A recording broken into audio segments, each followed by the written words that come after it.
네, 반갑습니다. 예, 오늘은 이제 카페 질문에 대한 답변입니다. 호흡 관찰에 관한 이제 질문인데, 그 답변 드리기 전에 몇 가지 살피고 지나가면, 아자니 담마다로 스님께서 말씀하신 호흡법을 이제 타니사로 스님께서 많이 발전시켰죠. 근데 그 호흡법은 이제 다른 그 호흡법과 달리, 호흡 관찰과 달리 이제 숙제가 있어요. 해야 될 임무가.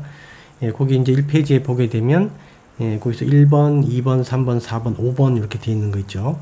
근데 거기 이제 어떤 숙제다 이렇게 보시면 돼요. 숙제는 이제 언제 필요하냐면 그 첫 번째 줄에 보게 되면 그 올바른 삼매나 선정을 얻기 위해서, 그렇죠? 얻기 위해서 필요한 측면이 있고, 예, 그 다음에 올바른 삼매나 선정을 얻은 후에도 필요합니다. 계속. 그러니까 얻은 후에 필요한 이유가 이제 실질적인 이유죠. 이 호흡 관찰을 하는 이유. 이게 마음 관찰 때문에 그렇습니다. 예, 그래서 다른 수행, 호흡 관찰 수행과 달리 이런 숙제를 가지고 있다. 이게 호흡 관찰 16단계입니다. 이게 바로.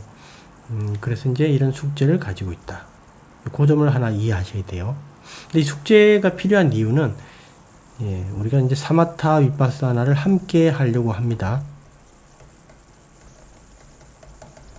이걸 함께 하려고 하다 보니까 이게 필요한 거죠. 당연히. 예, 그래서 이런 부분이 있다. 사마타는 처음에 우리가 이제 선정을 얻을 때까지는 사마타만 이제 진행을 하죠. 선정을 얻고 난 이후에는 사마타 위파사나가 서서히 함께 진행된다라고 보시면 됩니다. 그렇게 이제 이해하시면 되고, 예, 그 다음에 이제 거기 숙제를 한번 보게 되면 첫 번째는 이제 호흡과 몸의 관계 민감해진다. 두 번째는 호흡과 마음의 관계, 그 다음에 세 번째 몸과 마음, 네 번째 느낌, 다섯 번째 이제 상, 이렇게. 즉 한마디로 이제 몸과 마음에 민감해진다라는 뜻입니다. 원인과 결과의 관점에서. 예, 그렇게 해서 이제 그 민감해진다라는 의미를 보니까, 예, 이렇게 여러 가지 민감해지기 위해서 어떤 평가를 하고 방법을, 그다음에 또 그 효과가 없으면 수정 보완을 하고, 그다음에 재시도를 하고, 이런 과정들을 계속 반복해요. 반복함으로써 거기 보면 그 관계, 즉 몸과 마음의 관계, 또는 호흡과 마음의 관계, 느낌과 마음의 관계를 거기 보면 완벽하게 이해하고 직접 경험하고, 그 다음에 이걸 응용할 수도 있어야 됩니다. 그 응용한다라는 의미가 뭐냐면, 예, 우리가 어떤 느낌이 필요할 때가 있어요. 좀 마음의 에너지가 좀 떨어지면 그런 에너지를 좀 이렇게 끌어올려야 될 필요가 있겠죠. 그럴 때 이제 즐거운 느낌을 일으킬 수도 있습니다. 그렇게. 예, 그런 정도 이제 완성 단계 이런 걸 얘기를 한다. 네, 그러니까 이거는 이 숙제는 한동안 계속해야 됩니다. 한동안 계속해야 된다. 예, 그래서 이제 그 위의 임무를 간단하게 얘기를 하면, 즉 위의 숙제를 아주 간단하게 정리를 해서 짧게 얘기를 하면 바로 세 가지 쌍카라에 대한 올바른 이해와 사용을 얘기를 합니다. 예, 거기 있듯이, 예, 우리가 지금 할 수 있는 게 뭐냐? 인간으로 태어난 우리가 할 수 있는 게 행동하고 말하고 생각, 이 세 가지밖에 없죠. 행동, 말, 생각. 행동과 말도 그 바탕이 바로 쌍카라죠. 마음입니다. 생각도 당연히 마음이고. 그래서 이제 세 가지인데, 세 가지 쌍카라인데, 까야, 와치, 마노 쌍카라. 이 세 가지가 다 마음에 이제 해당되는 것들이죠. 이 세 가지로 이제 행동과 말과 생각을 하게 되는데, 우리가 할 수 있는 이 모든 게 이 세 가지에 다 이렇게 축약될 수 있는 겁니다. 근데 이 세 가지를 우리가 올바르게 하려고 하는 거예요. 이해하고 이걸 올바르게 하려고 한다. 예. 이게 이제 어떤 말이냐면 우리가 네 가지 바른 노력 있죠.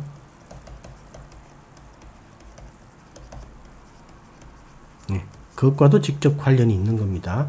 예, 구살라를 우리가 이제 없는 구살라는 만들고, 있는 구살라는 이제 강화시키고, 그죠? 확대시키고, 그 다음에 악구살라는 없애고, 새로 만들지 않고, 그런 이제 네 가지 올바른 노력이죠. 바른 노력. 예, 그것과도 직접 관련이 있습니다. 즉, 이 세 가지 쌍카라를 잘 이해하고 올바로 사용하는 거죠. 한마디로. 예, 그래서 이게 이제 더 나중에 더 정제되고 더 정확하게 되면 이게 바로 팔정도입니다. 한마디로. 네, 이렇게 연결이 된다라고 보시면 돼요. 그러니까 우리가 처음부터 이 쌍카라를 다 없앨 수는 없는 겁니다. 처음에는 이 나쁜 것들이 많이 있어요. 이것들을 이제 없애줘야 돼요. 그 새로운 것들을 또 새로 만들고.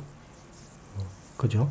예, 그런 다음에 나중에 이 새로운 것들도, 좋은 것들도 이렇게 놓아버리는 겁니다. 네, 그런 과정이에요.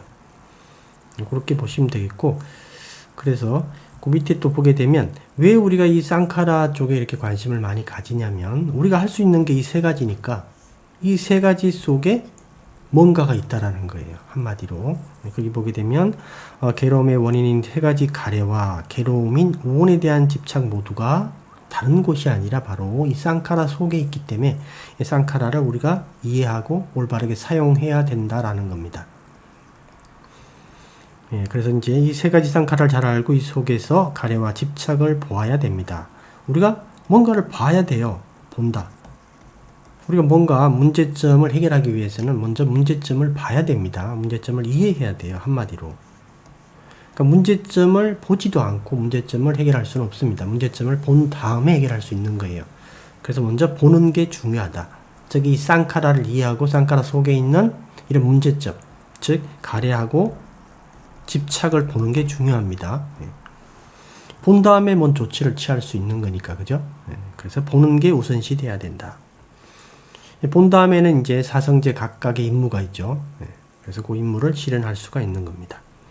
그런 내용이 이제 있는 거고, 그 다음에 이제 그 다음 페이지를 보게 되면, 단마다로 스님께서 말씀하시는 그 호흡법, 타니사로 스님께서 많이 발전시켰죠. 그게 이제 보게 되면 그 깨어있는 이제 삼매, 선정, 이런 형태입니다. 그래서 이제 마음이 고요하고 안정된다. 이렇게 돼 있죠. 근데 우리가 이 자주 쓰는 말인 이 고요하고 안정이라는 이 의미를 하나, 그냥, 하나 짚고 넘어가면, 거기 있듯이 고요하다라는 것은 이제 그 마음이 분주하고 막 복잡하고 이럴 때, 그런 여러 가지 오염원들이 이렇게 둥둥 떠 있죠. 이게 이제 한마디로 가라앉는 거예요. 한마디로 가라앉아가지고, 이게 물이 있다면, 이게 약간 이제 그 오염원들 흙탕물이었는데, 이게 오랫동안 가만히 두니까, 이게 침전돼 가라앉는 겁니다. 흙들이. 그래서 물이 맑아진 상태를 얘기를 한다. 그래서 거기 있듯이 물이 맑아진 상태다. 그래서 이제 이렇게 되게 되면 침전물이 약간씩 보일 수도 있겠죠.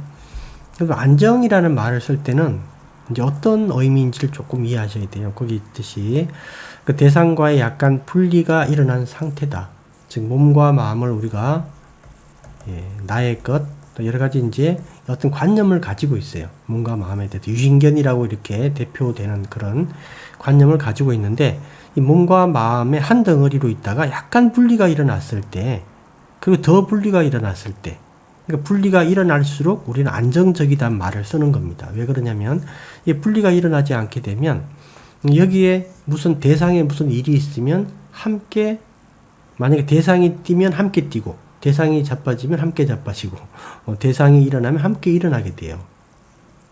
그럴 때는 우리가 안정적이다라는 말을 쓰지 않습니다. 대상과 분리가 되어서 대상이 넘어지고 뛰고 달리고 앉아도 대상을 그냥 지켜보는 단계. 그럴 때 우리가 안정적이다라는 말을 사용을 합니다. 그런 정도의 의미다. 이렇게 보시면 되겠고, 그 다음에 그 밑에 이제 여기 패러그래프에 보면 대상과 완전 분리가 일어나게 되면 이제 삼빠자냐다. 이렇게 얘기를 할 수 있겠죠. 그 전에 약간씩 분리가 됩니다. 처음에 이렇게 딱 붙어 있다가 한꺼번에 떨어진 게 아니라 조금씩 분리가 되죠. 그럴 때 우리가 안정적이다라는 말을 점차 사용을 하는 겁니다. 그 다음에 2번에 보게 되면 이게 어떤 말이냐면 그 올바른 삼매나 선정, 즉 사마타와 윗바사나가 함께 진행되는 그런 어떤 선정일 때는 그 마음이 활기차고 생생하게 됩니다. 왜 그러냐면 마음이 그 먹이를 먹고 충전을 하기 때문에. 그죠? 그래서 이제 이게 조금 이해하기가 어려운 부분이 있을 거예요. 이게 뭐냐면 거기 있듯이 고요하고 안정된 상태인데, 고요하고 안정돼 있으면 마음도 그냥 착 가라앉아야 되는데 마음은 안 그렇다라는 거예요. 마음은 오히려 활기차고 뭔가 할 일이 없는지 이게 살피게 돼요. 이게 이렇게. 이게 우리가 이제 어떤 기본적으로 이렇게 고요하고 안정되지 않을 때는 마음이 이렇게 대상을 쫓아서 이곳저곳으로 막 갑니다. 이렇게. 그럴 때는 마음이 한 대상에 머물지 않기 때문에 마음의 에너지 소모가 많아요. 이럴 때는 마음이 활기차지지를 못합니다. 마음이 활기차지 않고 오히려 마음이 지치고 마음이 오히려 피곤한 상태예요. 근데 마음이 한 대상에 편안하게 머물면 그때는 이제 먹이를 먹고 충전을 하니까 오히려 힘이 막 생겨요. 마음이 더 활기차지고 그렇게. 그걸 지금 얘기를 하는 겁니다. 그럴 때 이제 어떤 느낌을 받게 되냐면 이제 마음이 어떤 그 허벌판이나 아주 넓은 운동장에 이렇게 딱 서 있는 느낌이 들어요. 고요하고 안정적입니다. 그런데 활기차요. 뭔가를 하고 싶은데 그런 상태가 돼요. 그래서 보게 되면 그거가 비슷한 느낌인데 이때 난감한 게 뭐냐면 이때 좀 이제 이게 뭘 해야 될지를 모르는 게 있어요. 이게 뭘 해야 되지? 이런 이제 의문이 듭니다. 이때. 근데 다시 말해서 밑에 보게 되면 제일 밑에 줄에 그 마음이 먹이를 먹고 충분히 살찐 다음에 힘이 있고 여유가 있는 상태입니다. 그런데 정확하게 무엇을 해야 할지를 모릅니다. 요런 이제 상태 여러분도 이제 이렇게 봉착하게 되고 이미 이제 지나간 분도 계시겠고 그 뒤에 보면 여기서 이제 그 허벌판 또는 운동장에서 이제 뭘 해야 될지 모르니까 여기저기 파도 보고 막 달려도 보고 누워도 보고 앉아도 보고 여러 가지를 해봐요. 근데 그 해보면 자기가 알아. 이게 좀 아니다라는 거를. 이걸 하라고 그런 게 아닌데 라는 이제 느낌이 들고, 그 다음 패러그래프에 보게 되면, 그러다 숙제, 아까 우리가 1번부터 5번 봤던 숙제 있죠. 숙제가 갑자기 딱 생각이 나요.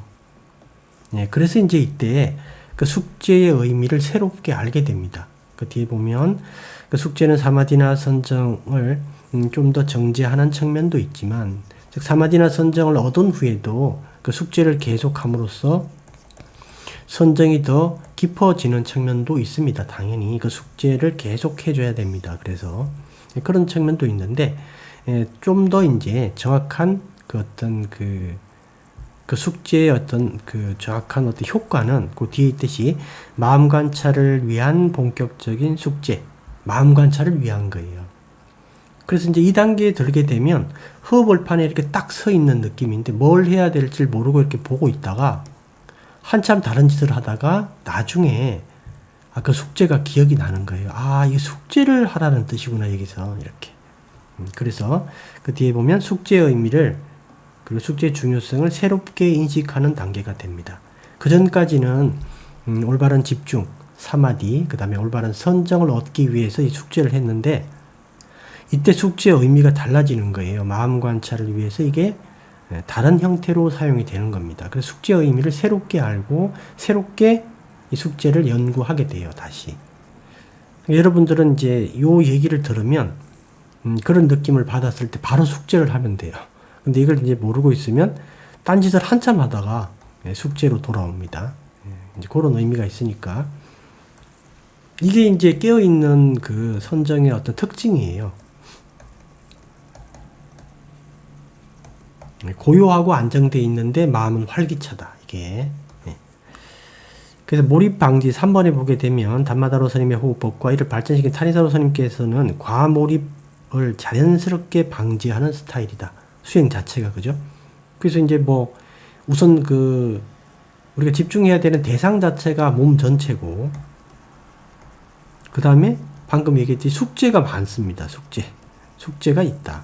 이런 측면이 우리가 이제 한 지점에 몰입되는 것을 자연스럽게 방지해 주는 거예요.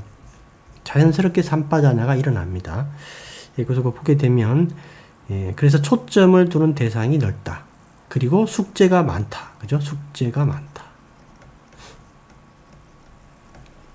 할 일이 여러 가지가 있다라는 겁니다. 어떤 숙제를 반드시 이걸 하고 나서 이걸 하고 또 이걸 하고 이걸 계속하고 이런 게 아니라 필요할 때마다 숙제를 바꾸면 돼요. 그때. 그 다음에 이제 몰입 선정은 이제 대상이 아주 작죠. 초점의 대상이 작고, 그 다음에 이제 그 작다 못해서 이제 개념적 대상을 대상으로 삼습니다. 이게 사실 조금 문제라고 봐요, 저는. 개념적 대상을 수행 대상으로 삼는다. 즉, 이 개념적 대상이라는 것은 실제 우리가 감지할 수 없는 약간 이제 어떤 이미지, 관념 이런 뜻이에요. 그죠? 허상이다 이렇게 얘기할 수도 있는 그런 측면이 좀 있는 것 같아요. 그래서 우리가 이제 대상을 아주 작게 하는 측면도 있고 개념적인 대상을 수행 대상으로 삼는 그런 측면도 있습니다. 그렇게 해서 이제 그 몰입 선정을 하게 되면 이때 어떻게 되냐면 마음이 대상 이외에 대해서는 비활성화 상태가 됩니다. 그죠? 그 대상에서만 마음이 일어나요. 그러니까 에까까다의 의미가 대상에만 완전히 꽂혀 있는 거예요. 그러니까 에까까다라는 게 이제 이 대상이 있으면 이 옆에까지 같이 보는 겁니다. 같이 우리가 한 번에 이게 뭐 이렇게 아비담말을 이렇게 정확하게 이제 또 적용시키면 이게 말이 안 된다고 생각할 수 있지만 그렇지가 않아요. 에까까다는 이 주변 대상 때문에 에까까다가 생기는 겁니다. 그러니까 한꺼번에 우리가 같이 보는 거예요, 이렇게. 근데 여기에만 집중되게 돼요, 몰입 선정은. 그러니까 우리가 지금 호흡 관찰할 때 보게 되면 담마다로 스님이 집중처를 각자 가지라 그러죠. 가지고 거기서 이렇게 넓혀가는 측면입니다. 그래서 에까까다가 여기 있고 에까까다가 없는 부분이 이렇게 있는 거죠. 그러니까 왜 에까까다와 에까까다가 없는 부분을 함께 가지냐면 이게 당연히 또 당연하기도 하고 우리가 수행이 어느 정도 익숙해지기 전까지는 에까까다가 있는 곳에 오요몬이 있기 때문에 그래요. 에까까다가 없는 곳은 오요몬이 상대적으로 적습니다. 네, 그런 측면도 있어요. 그런데 이제 몰입 선정에서는 거기에만 집중을 하다 보니까 그 주변이 안 보이는 거예요. 그 다른 일도 할 수가 없다. 그래서 이제 그 깨어있는 선정과 좀 다르다. 이럴 때는 선정을 닫고 난 다음에 윗바사나를 따로 해야 돼요. 따로. 별도로. 처음부터. 그렇게 보시면 됩니다. 그래서 밑에 보게 되면 그래서 대상을 붙들고 있는 것 이외에 다른 작업을 할 수 없습니다. 예를 들어 너무 분주한 어린이에게 밥을 먹이려고 이제 TV를 틀어줬는데 얘가 이제 TV를 틀어주니까 TV를 딱 보고 있는 상태가 되니까 조용하기는 해요. 근데 TV에 너무 몰입하다 보니까 밥을 안 먹는 겁니다. 원래 이제 밥을 먹게 하려고 한 건데 그런 이제 그런 어떤 문제가 일어나죠. 또는 이제 먹이를 잡으려는 물고기가 자기 대상에만 너무 집중한 나머지 그러니까 이제 물고기가 이렇게 있으면 물고기가 이렇게 이제 이렇게 있으면 이게 이제 작은 물고기를 잡으려고 이렇게 딱 있는 거예요. 이렇게 자기가 이제 정한 대상만 이렇게 노려보고 있는데 실제 이것만 보고 있다 보니까 더 큰 위험이 이렇게 있는 거를 보질 못하는 거죠. 한마디로. 이제 이 큰 물고기가 또 얘를 노리고 있는 거죠. 이렇게 비유해도 될지 모르겠는데 이런 의미로 보시면 됩니다.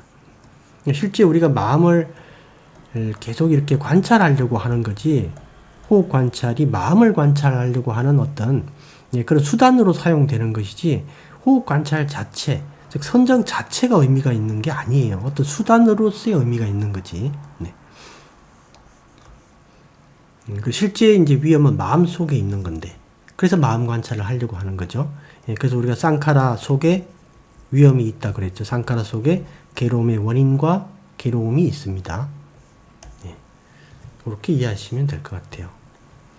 이렇게 이제 보고 잠시 뒤에 질문한 내용에 대해서 답변을 하겠습니다.